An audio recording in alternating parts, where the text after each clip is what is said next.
নবকৈলাস। নবকৈলাস বলা হয় এই জায়গাটিকে।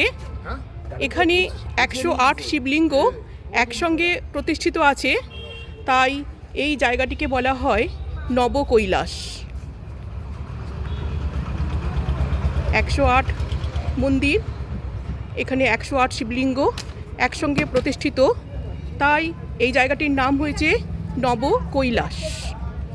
বন্ধুরা, আজ আমি এসেছি পূর্ব বর্ধমানে কালনা শহরে 108 শিব মন্দির দর্শন করতে। আজ আমি এখানে 108 শিব মন্দির দর্শন করব এবং আপনাদেরকে ঘুরে দেখাবো এই 108 শিব মন্দির।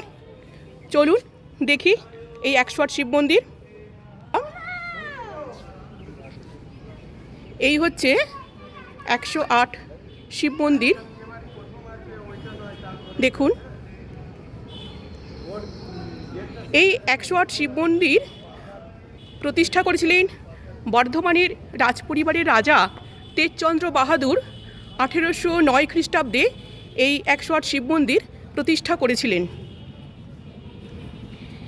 এই মন্দিরগুলি দুটি বৃত্তাকার সারিতে নির্মিত। 108 সংখ্যাটি আমাদের হিন্দু ধর্মশাস্ত্রে অত্যন্ত পবিত্র সংখ্যা হিসেবে পরিচিত। দেখুন, মন্দিরগুলি দুটি বৃত্তাকার সারিতে নির্মিত আছে। ভেতরের বৃত্তে আছে 34টি মন্দির এবং বাইরের বৃত্তে আছে 74টি মন্দির। দেখুন বন্ধুরা, এই 108 শিব মন্দির। ভেতরের বৃত্তের মন্দিরগুলি 4 চালা আর বাইরের বৃত্তের মন্দিরগুলি 8 চালা। প্রতিটি মন্দিরে একটি করে শিবলিঙ্গ প্রতিষ্ঠিত আছে।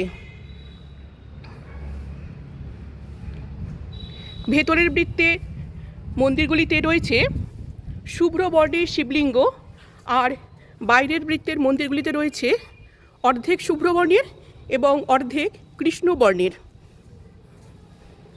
এইভাবে দুটি বৃত্তাকার সারিতে এই মন্দিরগুলি নির্মিত।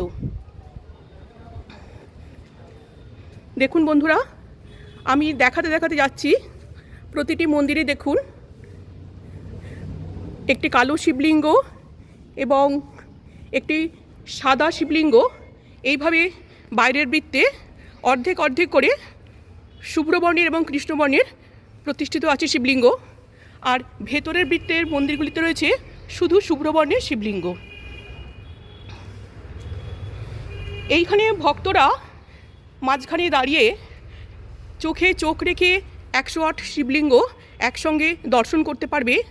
এটাই হলো এই স্থানের বিশেষ আকর্ষণ।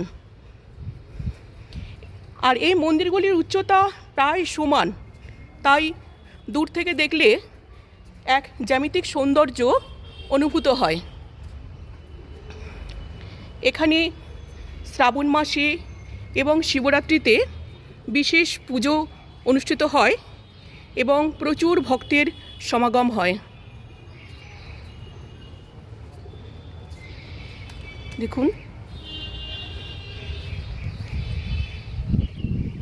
ভীষণ সুন্দর এই 108 শিবলিঙ্গর মন্দির।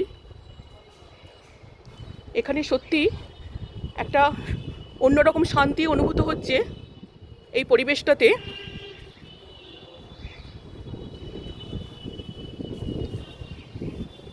দেখুন, এই জায়গাটিকে নবকৈলাসও বলা হয়।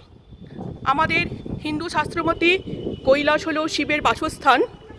এইখানে যেহেতু 108 শিবলিঙ্গ একসঙ্গে প্রতিষ্ঠিত, তাই এই জায়গাটিকে কৈলাস পর্বতের সাথে তুলনা করা হয়েছে। বিশ্বাস অনুযায়ী এখানে পুজো দিলে 108 শিবলিঙ্গের 108 শিবলিঙ্গর পুণ্যফল একসঙ্গেই লাভ করা যায়।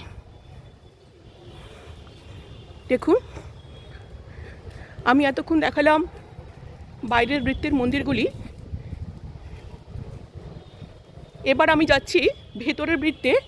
ভেতরের বৃত্তে যে 34টি মন্দির আছে সেই মন্দিরগুলি আমি দর্শন করব এবং আপনাদেরকেও দেখাবো। এটা সম্পূর্ণ বাইরের পরিধি। শুধু যে মন্দির তা নয়, চতুর্দিকটা সুন্দর করে গাছ দিয়ে সাজানো, সবুজ বাগান দিয়ে ঘেরা এই 108 শিব মন্দির। দেখুন, এইবার প্রবেশ করছি ভেতরের বৃত্তে, যে 34টি মন্দির আছে সেখানে। দেখুন, এইখানে প্রতিটি মন্দিরই রয়েছে শুভ্র বর্ণের শিবলিঙ্গ। এখানে প্রতিটি মন্দিরই শুভ্র বর্ণের শিবলিঙ্গ। বাইরের বৃত্তের মন্দিরগুলিতে যেমন একটি শুভ্র বর্ণের এবং একটি কৃষ্ণ বর্ণের অর্ধেক অর্ধেক করে আছে, কিন্তু এখানে প্রতিটি মন্দিরেই রয়েছে শুভ্র বর্ণের শিবলিঙ্গ।